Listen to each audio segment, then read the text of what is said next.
আমরা জানি যে আপনি একদম সোশ্যাল মিডিয়াতে ঢুকলে এখন আপনি আর আপনি। তারপরও না মানুষ অনেক কিছু জানতে চায় কিন্তু সরাসরি বলতে পারে না। সো আমি যেহেতু প্রতিনিধি তাদের।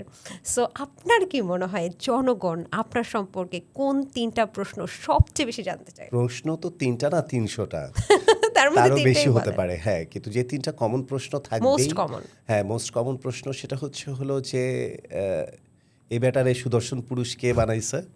এবং লোকটা উনি নিজে স্বীকার করে কিনা যে সে সুদর্শন পুরুষ। এটা এই প্রশ্নটা তো থাকবেই যে সব রাইখা উনি কিভাবে সুদর্শন পুরুষ।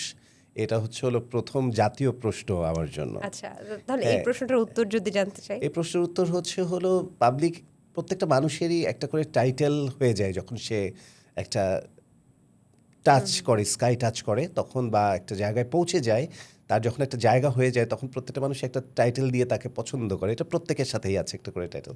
তো আমার সাথে অ্যাক্সিডেন্টলি বলো কিংবা ইচ্ছাকৃত বা অনিচ্ছাকৃত বলো, উদ্দেশ্যপ্রণোদিতভাবেই বলো, এই টাইটেলটা দিয়ে দিয়েছিল। এটা গত জুলাইতে দিয়েছিল, আবার এই জুলাই মানে ১ বছর হতে চললো এটা ক্যারি করছি সুদর্শন আমি। পুরুষের ১ হ্যাঁ, বছর হতে চলল। ১ বছর হতে চললো।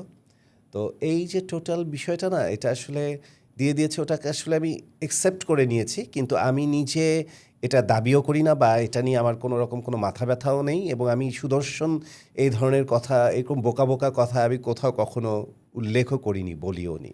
আপনার চোখে সুদর্শন পুরুষ কি?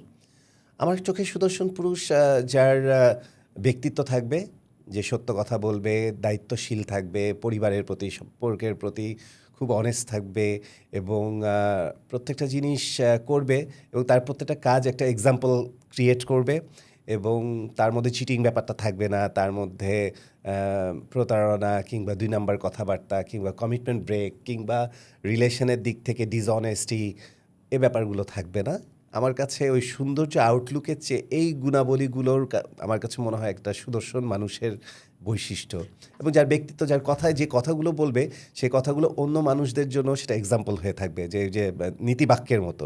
তার বলা কথা, তার চলে যাওয়া, চলে আসা, হাঁটা, চলা, বসা, কথা বলা, কোথাও গেলে, কথা বললে মানে শুধু দেখতেই ইচ্ছে করবে, তাকে আবার ঘুরে কেউ দেখবে। আমার কাছে সেটাই সুদর্শন পুরুষ। পুরুষের সবচেয়ে খারাপ যদি ২টা বৈশিষ্ট্য যে আপনি পছন্দ করেন না যেটা, সেটা আপনি কি বলবেন? পুরুষের ২টা বৈশিষ্ট্য, ২টা বৈশিষ্ট্য, পুরুষের তো নারী পুরুষ বিশেষ কিছু না, মানুষের অনেক রকম বৈশিষ্ট্য থাকে মানে যেগুলো আসলে পার্টিকুলারলি যদি আমরা একটু পার্টিকুলারলি বলি যে জেন্ডার বায়াসড যেটা হই। হলো যে কিছু মানুষের তো থাকেই আসলে চিটিং করার, বা ওই সম্পর্কের ক্ষেত্রে একটু লয়ালিটির জায়গাটা একটু নড়বড়ে তো থাকেই, এটা অধিকাংশ মানুষের মধ্যেই থাকে।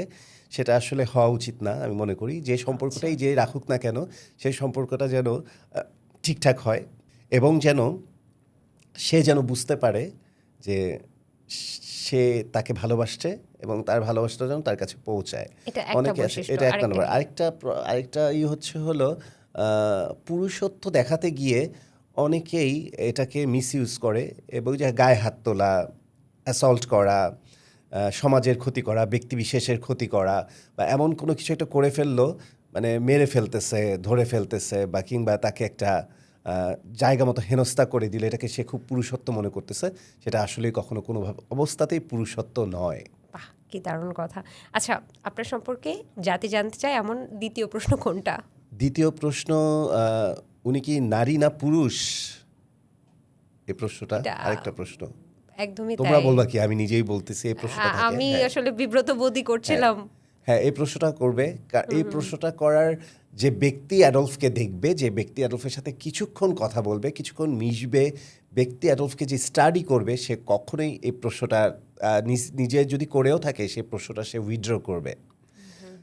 আমার লুক বা আমার মাঝে মাঝে যে makeup, get up, set up, সেটা দেখে যদি আমার পুরোটার বিচার হয়, যে জাজ করার জায়গাটায় যদি অ্যারফ খান ওই লিঙ্গ ভেদে তাকে ফেলে দেয়া হয়, যে সে নারী পুরুষ নাকি কি লিঙ্গ, হ্যাঁ, সো ওই জায়গাটায় আসলে এটা তাদের ব্যক্তিত্বের পরিচয় বা তাদের নির্বুদ্ধিতার পরিচয়।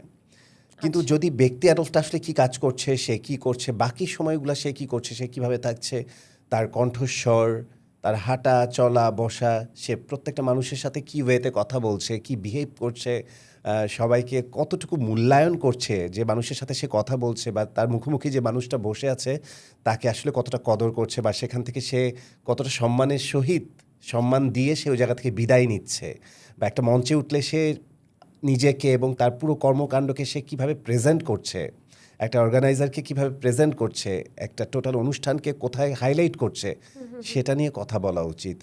এক মেকআপ আর গেট আপ নিয়ে যদি মানুষ পড়ে থাকে, তাহলে সেক্ষেত্রে তাদের এই ভুল ধারণা আমার হয়তো না, মনে হয় না যে সারা জীবনেও আমি ভাঙাতে পারবো।